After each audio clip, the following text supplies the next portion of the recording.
पापा दीदी भैया मम्मी है, यही संसार हमारा। गरीब की कुटिया जमीन हड़पना है यही अधिकार हमारा। तो 10 लाख रोजगार बोलनी है नौकरी देने को।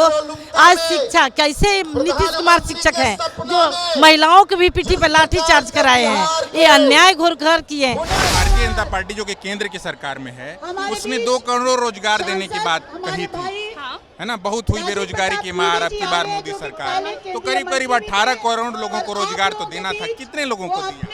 मैक्सिमम सभी लोगों को रोजगार मिला है। 13 जुलाई की तारीख एक तरफ बिहार विधानमंडल का सत्र चल रहा है और उसमें काफी गहमा गहमी है रोजगार और नौकरी के सवाल पर। आप लोग भी अपने हाथ में कुछ तख्तियां लेकर के आई हैं। पापा दीदी भैया मम्मी है, यही संसार हमारा। गरीब की कुटिया जमीन हड़पना है यही अधिकार हमारा। आपका नाम, आपका परिचय? देखिए, मेरा नाम है अनु सिंह, जो मैं 2 टर्न से जिला अध्यक्ष रही हूँ महिला मोर्चा की, जो छपरा सारण से हूँ। मैं आज छपरा से काफ़ी महिलाओं की संख्या में आए हैं। विधानसभा जो मार्च निकल रहा है उसी में हम लोग सम्मिलित हुए हैं। उसमें बता रहे हैं कि आपको नीतीश कुमार जी अपने शासन काल में महिलाओं को तो सेफ बिल्कुल नहीं रखे हैं। भ्रष्टाचार के गोद में बैठ के भ्रष्टाचार कर रहे हैं, उसके हम लोग आज मुक्त करने के लिए पहुंचे हैं। जो 10 समय का साथ रहा है आप लोगों का। मेरे साथ हम लोग सहयोगी के रूप में थे। भाजपा ऐसी पार्टी है कि अगर कोई आता है तो सम्मानित पार्टी होती है। वो अपने गोद में किसी भी पार्टी दल के अगर नेता रूठा हुआ हो आता है तो एक्सेप्ट करता है भाजपा। ये सबसे विश्व की बड़ी पार्टी है, उनकी संस्कार है उस पार्टी में। तो यहाँ पर आप लोगों का मामला नहीं बन पा रहा है क्या? बिहार के भीतर क्या बिहार के भीतर आप लोग का मामला नहीं बना पा रहे हैं? नहीं, हम लोग का तो बिहार के भीतर मामला बने रहे। भाजपा तो एक तरफा है, किसी के पिछलगुआ भाजपा नहीं है। भाजपा अपने बल पर अकेले रहता है। आज क्या मुद्दा है? आज मुद्दा है, देखिए बता रहे हैं, जो आज पूरे बिहार में जंगल राज बना के रखे हैं। आज के भारतीय जनता पार्टी सोची है कि कब तक चलेगा ये, एक भ्रष्टाचार के गोद में बैठ के भ्रष्टाचार प्राप्त कर रहे हैं। तो 10 लाख रोजगार बोलनी है नौकरी देने को। आज शिक्षा कैसे नीतीश कुमार शिक्षक हैं जो महिलाओं के भी पीठी पर लाठी चार्ज कराए हैं, ये अन्याय घोर किए हैं। जैसे आपके पार्टी के एक नेता सुशील मोदी, नाम तो जानती हैं आप उनका? जी। सुनी होंगी, आपके पार्टी के अग्रणी नेता हैं।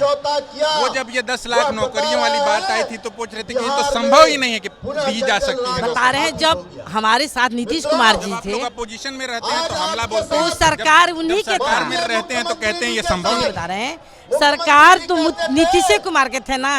अगर हमारे मुख्यमंत्री जो कहेंगे वही न होगा। हम लोग हैं साथ में, लेकिन जो करना है हमारे मुख्यमंत्री जी को। नेताओं ने ठेका उठाया है कि शिक्षकों को उनका हक दिलाने के लिए। जो नीतीश कुमार एकदम से जो फैसला ले लेते हैं और वो सोचते हैं कि हम सब अपना लेंगे, तो ये संभव नहीं है। उनको संशोधन करना ही पड़ेगा, ठीक है। और जितने भी नेता हैं उसमें मैक्सिमम तो शिक्षक ही है ना। शिक्षा तो सबके लिए जरूरी है। बिना शिक्षा के कोई नेता या अभिनेता या कलाकार या डॉक्टर या इंजीनियर तो नहीं बनेगा।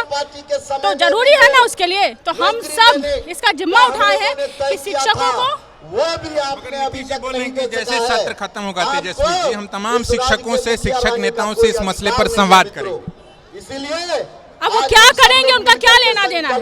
वो क्या करते हैं क्या नहीं करते हैं उनका कुछ ठीक नहीं रहता। पलटू राम है वो कब क्या फैसला लेंगे, कब कब पलट जाएंगे, कोई कुछ नहीं कर सकता। ये बात आप लोग से बेहतर बिल्कुल। देखिए, अगर वो कर दे, संशोधन हो जाता है, शिक्षकों को उनका सम्मान मिल जाता है, और इन्होंने जो नए नए नियम ला रहे हैं उन्हें संशोधन कर देते, तब ठीक है, तब इसकी कोई जरूरत ही नहीं। और अगर नहीं करेंगे तो हम सब लोग इस बात तो बिहार में रहेंगे नहीं मुख्यमंत्री के रूप में। लेकिन जो शिक्षकों के लिए आवश्यक है, ये जो नियोजित शिक्षकों के साथ उन्होंने किया है, वो उन्हें वापस लेना होगा। बिहार के लोग ये भी सवाल पूछ रहे हैं, देश भर के लोग ये भी सवाल पूछ रहे हैं कि भारतीय जनता पार्टी जो कि केंद्र की सरकार में है, उसने 2 करोड़ रोजगार देने की बात कही थी, है ना। बहुत हुई बेरोजगारी की मार, अब की बार मोदी सरकार तो करीब करीब 18 करोड़ लोगों को रोजगार तो देना था। कितने लोगों को दिया? मैक्सिमम सभी लोगों को रोजगार मिला है। और आपका ये जो यहाँ पे चल रहा है, यहाँ तो केंद्र की सरकार के लिए ही तो झगड़ा हो रहा है। जब तक केंद्र की सरकार आएगी नहीं, तब तक व्यवस्थाएं वैसी रहेंगी। अगर ये आप जो मोदी सरकार ने रोजगार की बात की है तो हमें हमारा मुख्यमंत्री भी बीजेपी का दें, उसके बाद ये रोजगार की बात करें तो बेहतर होगा। राज्य सरकार का यहाँ हक, आप सब जानते हैं कि राज्य में राज्य सरकार की ही बातें चलेंगी, तो उसके लिए जरूरी है ना कि केंद्र की सरकार आए, बीजेपी की सरकार आए। जदयू के लोग या आरजेडी के लोग कि भाई केंद्र को जिस हिसाब से हिस्सेदारी देनी थी वो दे नहीं, और ये तो कहेंगे ही, वो खुद कुछ नहीं करते हैं तो हमें तो बोलेंगे ही। वो बेचैन इसीलिए हैं क्योंकि हम पावर में हैं, वो बेचैन इसीलिए हैं और उनकी ये बेचैनी आगे भी आपको दिखेगी। जो उन्होंने वादे किए थे, जो नौकरी के लिए या जो भी चीज़ें दिए थे, अभी कुछ भी नहीं दिख रहा है। और आज लोग बिहार से बाहर जाके जॉब कर रहे हैं, क्या हमारे बिहार में और बाहर के लोग को बिहार में दिया जा रहा है? तो आज उसी के लिए कि हमारे देश में नौकरी की कमी आप दूसरे लोग को दे रहे हैं, तो ये भ्रष्टाचार तो हटाना ही पड़ेगा हम लोग को। बिहार के लोग तो पूरे देश भर में जाकर के नौकरी लेता है ना, तो दूसरे प्रदेश का भी लोग तो आ सकता है कि नहीं आ सकता? सर आ सकते हैं, बट मेरे घर में खाना बन रहा है, मेरे बच्चे खा नहीं रहे और मैं दूसरे को कैसे दे सकती हूँ? आप तो दूसरे घरों पर जाकर के खा रहे हैं। तो वहाँ पे सर गवर्नमेंट जॉब नहीं ना, यहाँ दिल्ली में जाके अलग अलग लोग प्राइवेट जॉब कर रहे हैं क्योंकि यहाँ पे इतनी मतलब काम की तंगी है। मैं खुद बताऊँ तो मैं मैरिन ड्राइव पे मैं लगाती हूँ स्टॉल, और मैं मैरिन ड्राइव पे लगाती हूँ, खुशबू सिंह ऑलराउंडर से मेरा स्टॉल लगता है। तो कहीं ना कहीं काम की तंगी है, तो खुद से लोग कर रहे हैं रोजगार, है कि नहीं? तो जो वादे किए थे आपने, जो भी बोला था, कम से कम उसको तो कंप्लीट कीजिए।